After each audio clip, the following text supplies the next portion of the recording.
Hi friends, welcome back to our channel. చేతులు ఇవేంటి అనుకుంటున్నారా? ఇప్పుడు విలేజెస్ లో బాగా ఎక్కువగా దొరుకుతాయి అన్నమాట తాటిపళ్ళు. వీటితో చక్కగా తాటి రొట్లు, తాటిగారులు, తాటి ఇడ్లీ చాలా రకాలు చేసుకుంటారు. ఇంకా మేమైతే తాటిగారుల కోసమని 2 కాయలు అయితే తెచ్చుకున్నాం అన్నమాట. ఇప్పుడు వీటితో చక్కగా గుజ్జు తీసేసి తాటిగారులు అయితే వేసేసుకున్నాము.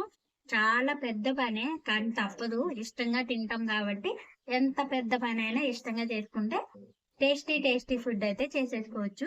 ఇప్పుడు వీటిని అయితే కొలుచుకోవాలి, తొక్క తీయాలి, ఇందులోంచి గుజ్జు తీయాలి. ఇవి ఇప్పుడు గారెలకి అయితే రెడీ చేసేసుకున్నాం. మీలో ఎంతమందికి తాటి గారెలు, తాటి రొట్టె, తాటి ఇడ్లీ, ఎంతమందికి ఏమేమి ఫేవరెట్ అన్నది కింద కామెంట్ సెక్షన్ లో కామెంట్ చేసేయండి. ఇప్పుడు వీటిని అయితే చేస్తున్నాం. ఇప్పుడు దీన్ని అయితే పగలగొట్టేద్దాం. ఇలా పగలగొట్టాలన్నమాట. మెత్తపడద్ది, ఈ విధంగా పగలగొట్టాలి. కిందకి దగ్గరికి చూపించు. ఈ విధంగా చితక కొడితే గుజ్జు అన్నది బాగా వస్తుంది అన్నమాట.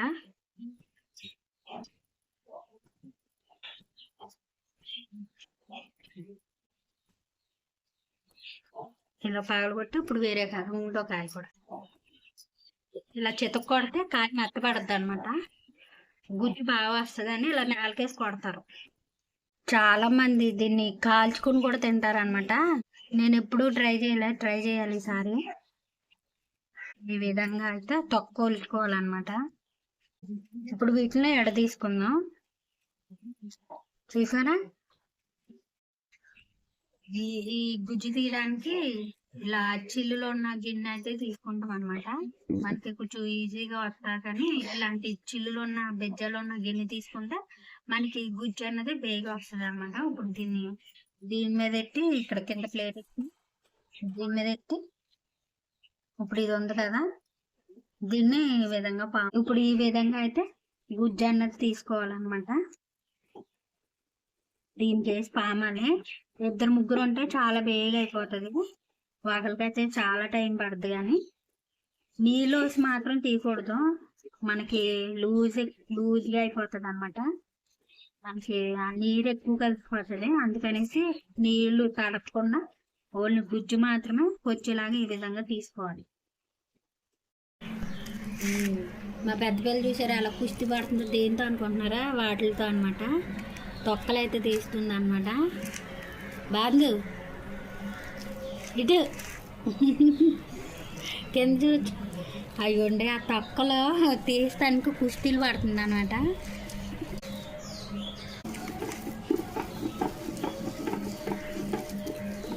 నా తంటాలు నేను పడుతుంటే ఆవిడ తంటాలు ఆవిడ పడుతుంది అనమాట. ఇన్ని విధాలుగా చేస్తున్నాం దీన్ని. వచ్చింది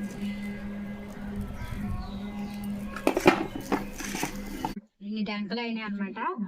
ఇప్పుడు వీటినే మనం కమ్మెట్టి ఉంచితే బుర్రటెంకలు అవుతాయి, తేగలు కూడా అవుతాయి అనమాట.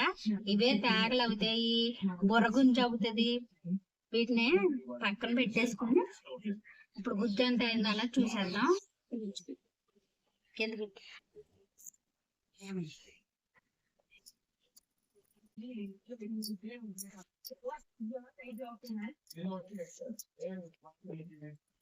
ఇంత అయిందనమాట. గుజ్జు చూసారా, 2 కాయలకి ఇంత గుజ్జు అయింది. ఇప్పుడు ఇందులోకి మనం తీపి బెల్లం అయితే వేసేసుకోవాలి. గుజ్జు అయితే ఇంత అయింది. ఇందులో వెంటనే మనం బెల్లం కలుపుకోవాలి, లేకపోతే ఇది చేదొచ్చేద్ది అనమాట. చేదొచ్చిందంటే అస్సలు తింటాక పనికిరాదు. మనం గుజ్జు తీయగానే వెంటనే ఇందులో బెల్లం కలిపేసుకోవాలి.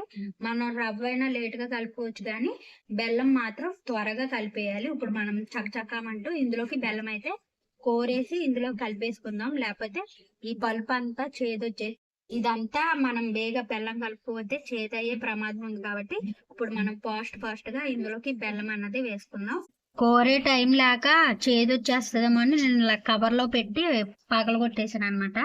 ఇప్పుడు ఇందులో బెల్లం అన్నది కలిపేసుకోవాలి.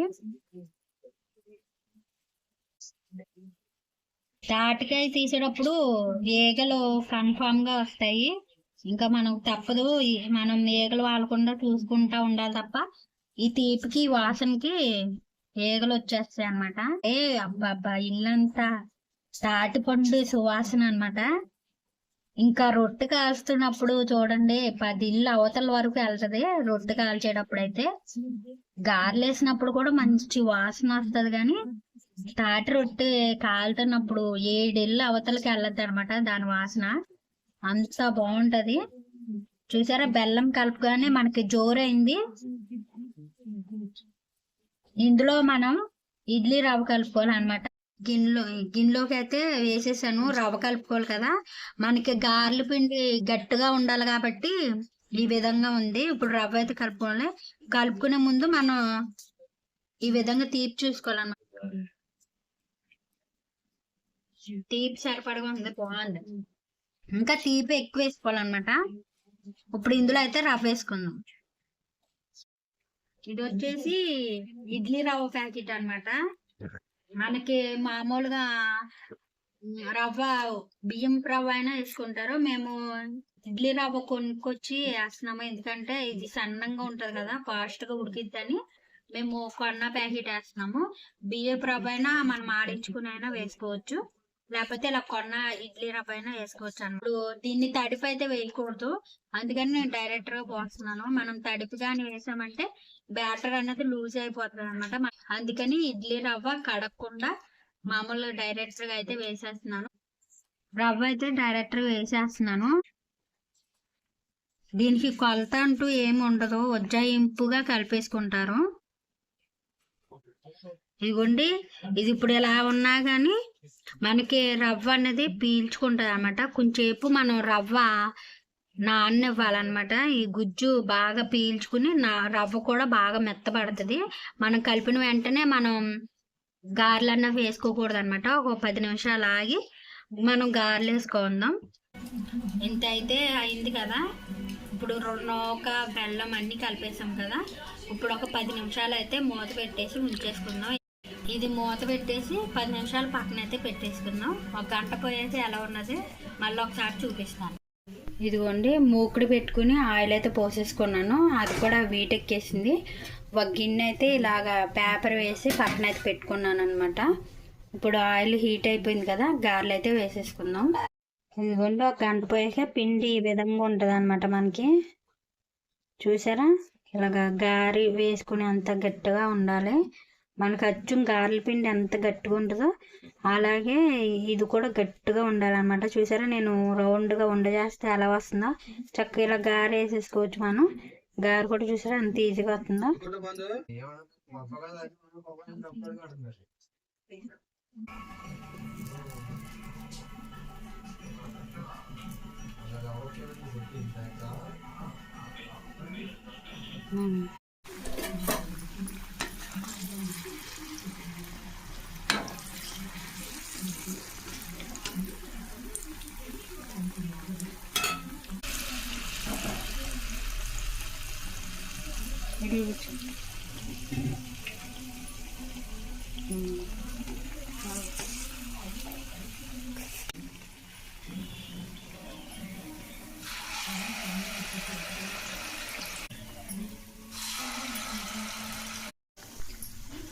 ఇప్పుడు ఇలాగైతే వేసేసుకుంటున్నాను కదా.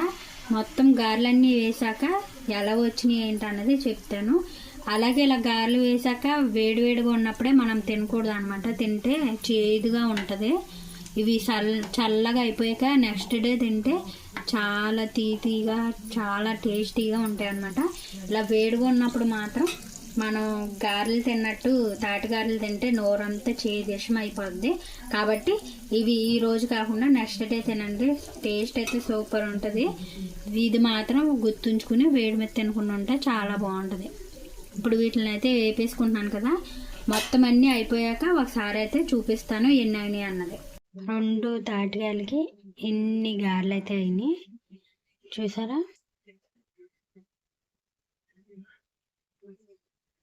కొంచెం నేను ఎర్రగానే ఫ్రై చేశాను, అంటే తినటానికి టేస్టీగా బాగుంటుందని కొంచెం ఈ కలర్లో వేపాను అనమాట. ఒక్కోటి ఈ కలర్లో వేపాను, కానీ ఇంతకన్నా మరీ నల్లగా వేపుకున్నా చేదైపోతాయి అనమాట. అందుకనేసి కుదిరితే ఈ కలర్లోనే వేపుకోవాలి. కొంచెం బ్రౌన్ కలర్ లేకపోతే లైట్ ఎల్లోయిష్ కలర్లో అయితే మనం ఫ్రై చేసుకోవాలి గారెలు అన్నవి. మరీ నల్లగా వేపుకున్న చేదు వచ్చేసే అవకాశం ఉంటుంది కాబట్టి ఈ విధంగా అయితే ఫ్రై చేశాను. చూసారా, బాగున్నాయి అనమాట. గారెలు అయితే చాలా బాగా వచ్చినాయి. గారెలు అయితే ఇలా ఉన్నాయి. నేనైతే తిని చూపించడం లేదు, ఎందుకంటే చేదుగా ఉంటాయి కదా, వేడిగా ఉన్నాయి అనేసి నేనైతే తిని చూపించడం లేదు. ఇన్ని గారెలు అయితే అయినాయి. వీడియో అయితే ఎంతటితో అయితే ముగించేస్తున్నాను. నచ్చితే మాత్రం లైక్ చేయండి, షేర్ చేయండి, సబ్స్క్రైబ్ చేసుకోండి. Thank you for watching. Bye.